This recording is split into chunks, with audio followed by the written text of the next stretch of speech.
Okay, so welcome back to the second part of this basic site layout CSS tutorial. In the first part we looked at the header and the menu, and we got some markup together which created this. We've done a few styles, including styling the wrap and the font size. We've given ourselves a background color to see where we're placing things, which we'll remove a bit later. But anyway, let's continue with the tutorial. Now within this main area, which again spans the entire width of this main wrapper, we want two areas. We want a content area here, and then we want a side area just here. So we need to create two different content areas for this. So we'll go ahead and do that now. We want div id equals content, and underneath here, underneath here we want to have a side. Okay, so we're going to style both of these a bit later on. The first one is content, which is going to float to the left, and the side is going to float to the right, so we have a side panel. And the tricky part about these is the lengths or the widths that we need to give them, because if we give one maybe too much length, it's going to fall under the other one. So we'll talk about that more in a moment. With regards to the footer, I'm not actually going to style the footer at all because we'll run over time. I'm just going to say this is a footer. Okay, so what do we have so far? Well, we've got this footer that's just appeared down here. Let's just add some text in here. We'll say main content, and we'll say side area. It's always a good idea to place some text within the elements that you're creating, just so you can see where they are on the page. Okay, so let's go ahead and inspect all of these. So you can see that these divs by default span, again, the entire width of this overall wrapper. The side does, the main content does, the footer does, and we want the footer to, because we want the footer to be the full width. We want the menu to be full width, we want the header to be full width as well. So let's tackle this from top down. The first thing we want to do is remove the excess padding from this header, and also we want to remove any excess padding from any other headers on our page as well, because often you don't need this excess padding. You can see this orange area is the padding. Let me just hover over that again. The orange area there is the padding that's set by default. So let's go to the top of our style sheet. These are often called resets, and I don't recommend you download resets, which set all divs to have no border, no padding, no margin, and all header ones to the same. It often adds unnecessary resets. I always think it's better to reset as you feel necessary. So by reset, I'm going to say H1, and I'm going to say margin 0.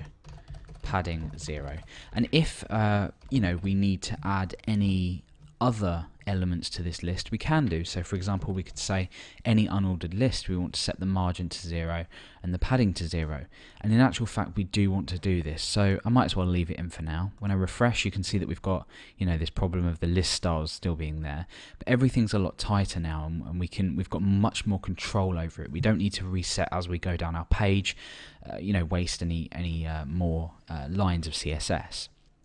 So everything's sort of more tightly wrapped together. We're going to leave the sort of logo where it is because it's nicely sitting in the top corner, but obviously we're going to modify this menu as well. So what do we want to do now? Well, I'm going to go ahead and I'm going to get rid of this background color on the wrap because we no longer need that. When we refresh now, we can see that this just turns white or transparent. Let's go ahead and style up our menu. Okay, so the header's looking fine now. We just want the menu underneath to be how it was in the start of the tutorial. So we're not going to change anything about the markup. We're not going to add any inline styling or any classes or IDs to this.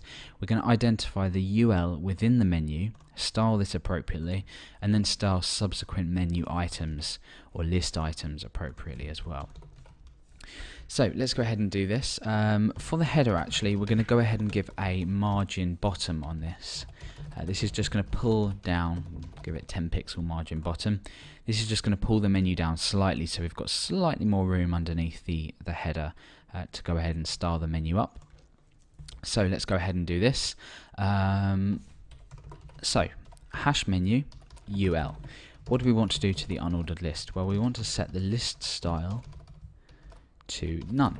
What this is going to do is it's going to remove these awful bullet points that are, well, not awful because they do serve a purpose in, an actual list, but in this case we don't need them, so we're going to get rid of them. Now we're going to go ahead and style each item, so menu ul li.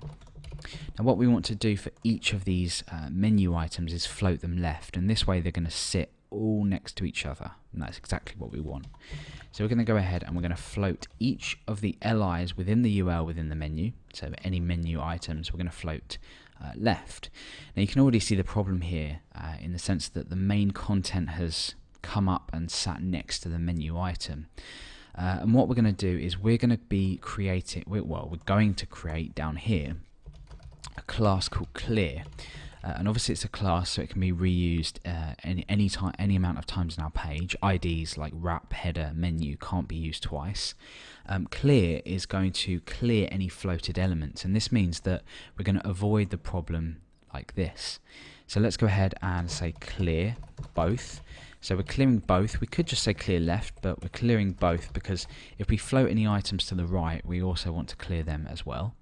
So now, I've just refreshed, but we haven't added the markup in. So we've got this clear class. So underneath UL, we could do it in here, but it wouldn't really make sense. Under UL, I'm going to say div class equals clear. Now because this sits underneath the UL where we've floated all these LIs, this is going to clear any floats that we've already given through to any prior elements. So we're going to clear these floats. They're still obviously going to float, but we're going to say, start again. It's essentially saying start again. So this main content won't sit up by them, by the menu items. So when I refresh, you see that goes back down there. Let's go ahead and inspect this. You can see that we've got the menu. It looks normal. Main content looks normal as we saw prior to floating, and the same with all the other elements as well. So we're back to normal. So it's a good idea to create a clear class that we can use at any point in our page. That's a really important thing to do. Okay, so what do we want to do now? Well, let's go ahead and start to style our menu up. We're going to style it as you saw at the start of the tutorial. So we want to style, instead of the LIs, we want to style the A's within the LIs because we want the entire area to be clickable. We could say, we want to set the LI to a width of, say, 50 pixels, but what this is going to do is it's going to, ignore the area that we can actually click on, which is the anchor tags within the LIs. So let's go ahead and say menu ul lia. So let's just change that. So any A's, well, A by default is not displayed as a block, so we can't give it a predefined width or height. So we want to display this as a block. And the first thing I'm going to do is go ahead and set a background color of black, and I'm going to set a color of white. Okay, so this just allows us to sort of see what we're doing a bit easier. We're going to remove this in a moment, and remember that the black background and the white text is for when we hover over a menu item or when it's selected. So remember we gave the menu item here a class of selected. So we'll deal with that in just a moment, but this is really going to help us see how we can start to style up our menu. So I'm going to go ahead and I'm going to say margin. In fact, no, I'm not. Am I? Yeah, no, sorry, we're going to say padding. So we're going to say padding 0, and I'm going to say 30 pixels. So essentially what I'm doing is I'm saying the top and the bottom padding I want to be 0. I don't want any padding on the top and the bottom, or north and south, but I do want padding on the left and the right, and I want 30 each side. So that's quite large actually, so we'll change that to 20. So now we've got this extra padding on each side. So it's starting to fall together. Now the other problem we've got is that it's not high enough. We're not adding any padding. We're not adding any padding north and south, if you like. Now there's a couple of ways that we can tackle this. We can either use line height. What this will do is it will set a line height. So for example 30px. That moved it up, and you can see that I've got my mouse not over the text and it's still within the clickable area. You can see that the A is now filling that area. which is probably the best way to do things, or we could add the padding on here. Now I recommend you do this line height method. The reason being is that we can now go ahead and we can set a height to this UL, and this means that the UL now is a specific height. If we hover over this, you can see that we've got a 30 pixel high blue area. Now I'm going to go ahead and remove this height and see what happens. When I hover over UL, it is essentially gone. We're not getting the same effect, and this is because we're floating the list items within it, and it's ignoring the fact that the UL has any height or width, and it's just getting rid of it. Not getting rid of it, but ignoring. So I'm going to say height 30 pixels. Now you might think, well, why do I need to do this? It looks fine without it. Well, I want to add a margin gap on the bottom of this. Well, I don't in this case, but if I did want to, I could say margin bottom 10 pixels. You may want to add a small gap here. Now that's with height at 30 pixels. If I didn't have height at 30 pixels, look what happens. We're not specifying a height from it, so we have nowhere to add the margin from, and therefore it's important that we define a height to elements that we've, say, floated everything within, like unordered lists. So we've already created part of our menu. Let's go ahead and just add an underline here. We're going to add not an underline, but a border on the bottom, and then we'll go ahead and finish this up. So the overall UL, I want a border on the bottom, so I'm going to say border 1 pixel solid black, and let's go ahead and refresh. Oops, sorry, border bottom. Okay, so we've now got this black border along the bottom, which again runs the entire length of the wrap that we've wrapped everything in. Now let's go ahead and remove this default black background that we've added for every item. And let's refresh, and you can see we've got this horrible purple text. So we want to go ahead and get rid of this. So let's go ahead and do that now. So I'm going to go ahead and set a color to A, or our anchor tags within our list items, and that's going to be black. And I also want to go ahead and I want to remove the underline. So I'm going to say text decoration none, which is default for links. Now I want a hover effect on this as well. So let's go ahead and say hash menu ul lia, and then we'll use the hover pseudo class to go ahead and set the background to black, black, and the color of the text to white. So now what's going to happen is when we hover over any of these A's, we've already seen the result of them being styled how we've styled them, but now we've got this nice hover over effect as well. And we also want to have a background of black and a color of white for any selected class. Any A with a class was selected, so we can go ahead and we can comma separate this. We don't need to redefine the values.